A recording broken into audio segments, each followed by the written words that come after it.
Hi, I'm back. Sorry for the break. Message मैं already prepare करके रखी हुई थी, लेकिन खुदावंद के रूह ने मुझे जो कहा मैंने वो आपको रिकॉर्ड करके थोड़ी देर पहले भेजा है। मैं अपनी मर्ज़ी से कुछ करना नहीं चाहती। जब खुदावंद की आवाज़ आए और खुदावंद आपके मुंह को खोले और उसमें अल्फाज डाले तो वो ही बोलने हैं। अब वो अल्फाज किसके लिए हैं, वो किसको ज़रूरत है, इस वक्त कहाँ जा रहे हैं, ये सिर्फ खुदावंद को ही पता है। मैं उसकी एक छोटा सा अदना सा मामूली सा खादिम हूँ जो कोशिश कर रही हूँ कि मैं लोगों को इनकरेज कर सकूँ। So let's continue the story of Moses. यहाँ बहुत मज़ेदार बात हो गई है। आप बहुत हैरान रहेंगे कि हुआ क्या। अच्छा, मैंने भी जो मैसेज थोड़ी देर पहले छोड़ा, प्लीज़ उसको ज़रूर सुनिएगा। अब मोसेस ने एक यहूदी से शादी की है। जब आप यहूदियों को या इसराइलियों को सलामती के साथ कबूल करते हैं, जिस तरह से भी, चाहे आपका रिश्ता है, मुल्क है, उसकी प्रोडक्ट है, सर्विसेज हैं, मुल्क के लिए सलामती मांगते हैं, तो खुदावंद आपको बरकत देते हैं। मोजिस की एक्चुअल ब्लेसिंग यहाँ से स्टार्ट हुई जब उसने शादी कर ली और वहाँ रहा, जो भी सीखा, जो भी डेवलप किया वहाँ। उसके बाद वो सपोरा के बाप की बकरियां चरा रहा था। अच्छा, एक प्रिंस है, आप सोचें कि उस प्रिंस ने अपना घर बार महल ट्रेनिंग जो कुछ उसने 40 साल सीखा था वो सब छोड़ दिया है। अब वो बकरियां चरा रहा है, यानी कि चरवाहा बन गया है। अच्छा, जो चरवाहा होता है बाइबल में बहुत जगह पर उसका जिक्र है कि चरवाहे की एक बहुत बड़ी रिस्पॉन्सिबिलिटी होती है। देखने को तो वो एक ऑर्डिनरी सा बकरियां चराने वाला एक मामूली सा इंसान है, लेकिन खुदावंद की नज़र में उसकी बहुत वैल्यू है, क्योंकि वो लीडर है। वो एक मजमा को या एक कौम को या एक आने वाले जनरेशन को चलाने वाला होता है। देखने को वो भेड़ बकरियां हैं, लेकिन खुदावंद की नज़र में उसकी भेड़ बकरियां, उसकी कलीसिया, उसकी बच्चे, उसकी बीवियां, सॉरी उसकी बेटियां और उसकी जो दुल्हन है बहुत इम्पोर्टेंट है। हमें कोई समझे ना समझे, इज्जत दे ना दे, लेकिन खुदावंद की नज़र में हम बहुत इम्पोर्टेंट है। तो अपने आप को कभी भी डिग्रेड ना करें, और कोई अगर ऐसी बातें करे, मैंने अभी कहा अपनी पिछली वीडियो में, उसे रिजेक्ट करें। तो प्लीज़ पिछली वीडियो ज़रूर देखिएगा।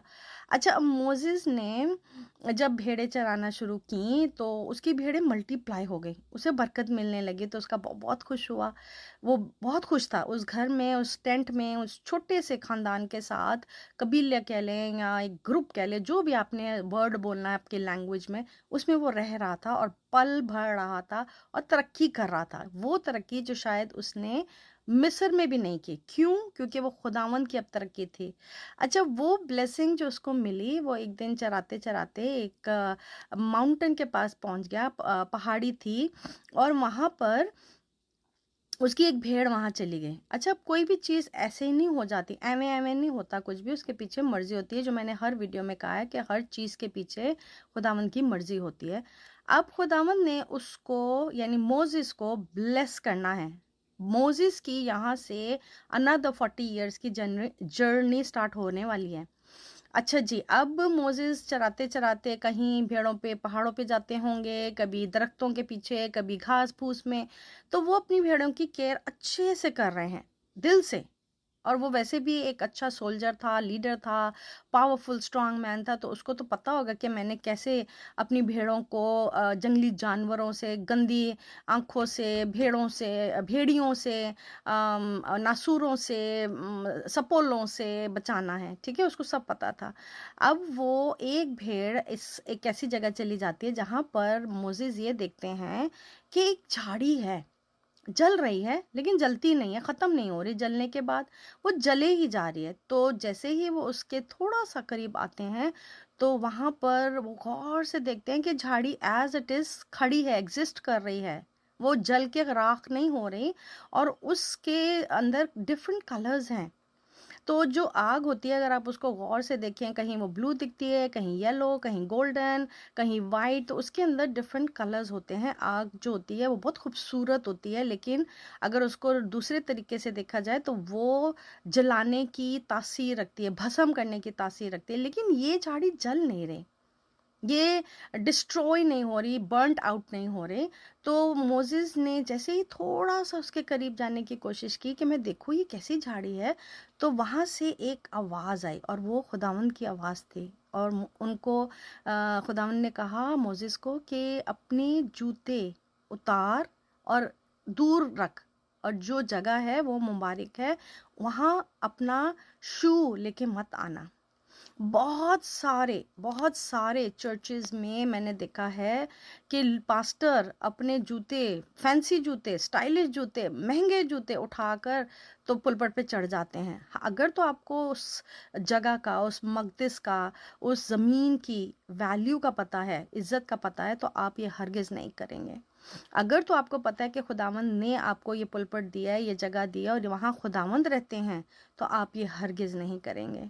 अगर आपको पता है कि ये सिर्फ शो शाह के लिए है, मैंने तो बस आना है, फैंसी से अपने कपड़े दिखाने हैं, ब्रांड न्यू शूज़ दिखाने हैं, ब्रांड्स दिखाने हैं, तो फिर तो कुछ फ़ायदा नहीं है, फिर तो आप पे कलाम का असर भी नहीं है। So there is no point कि आपको कोई टीच करे, एक्सप्लेन करे, क्योंकि आप ने जो थियोलॉजी की थी या सेमिनरी की थी या ट्रेनिंग की थी, उसका आप पे असर नहीं हुआ है। एनी हाउ अक्सर लोग बोलते हैं ये पुराना ऐहदनामा है, इस पे तो हम अमल नहीं करते। ओके, अगर आप पुराने ऐहदनामे पे, यानी पुरानी जो टीचिंग है, यानी जो आपका ब्रॉटअप है, यानी कि जो आपकी फाउंडेशन है, अगर उसको आप नहीं मानते, तो फिर आप अपने बच्चों को तालीम क्यों देते हैं? आप बचपन से उनको क्यों चीज़ें सिखाते हैं? आप बचपन से उन बच्चों को सही और गलत की तमीज़ क्यों देते हैं, अगर आपने फाउंडेशन ही नहीं रखनी उनकी? तो ये हमारी वो फाउंडेशन है जिसे कोई बदल नहीं सकता। ठीक है, अगर आपने आगे जाकर अपने बच्चों को बेहतरीन मुस्तकबिल देना है, उनको एक ऐसे मकाम पे लेके जाना है, उन्हें डिफरेंट तरह से आपने डेवलप करना है, तो आप उनकी फाउंडेशन पैदा होते ही करना शुरू कर देते हैं। तो ये कहना कि हम पुराने ऐहदनामे को नहीं मानते, दिस इज़ कम्प्लीटली रॉन्ग। अगर जीसस आए थे और उन्होंने 10 हुक्म को 2 हुक्मों में बदल दिया, तो भी फाउंडेशन वही है, सिर्फ उसको समराइज कर दिया गया है। चीज़ें वही हैं, जो आपका बेस है, जो फाउंडेशन है, वो नहीं बदली, उसको थोड़ा सा वक्त और हालात के साथ मॉडिफाई किया गया है, ताकि लोग उस ज़माने के और इस ज़माने के जो हैं वो थोड़े से डिफरेंट हो गए, चेंज हो गए। बदली नहीं कोई चीज़, असूल नहीं बदला, कलाम नहीं बदला, सिर्फ लिखने वाले का, बोलने वाले का, या उसके जो काम करने वाले, अमल करने वाले, उनको समझाने के लिए कुछ चीज़ें मॉडिफाई की गई हैं। मॉडिफिकेशन का मतलब ये नहीं होता कि उसको हमने कंप्लीटली स्क्रैच से तब्दील कर दिया है। तो आप मॉडिफिकेशन का गूगल में पढ़िएगा कि मीनिंग क्या है। एनी हाउ वो झाड़ी जो है जल नहीं रही, सॉरी झाड़ी भस्म नहीं हो रही, तो Jesus, sorry again I am sorry, God ने कहा कि गो बैक एंड टेल फराउन कि मेरे लोगों को जाने दे।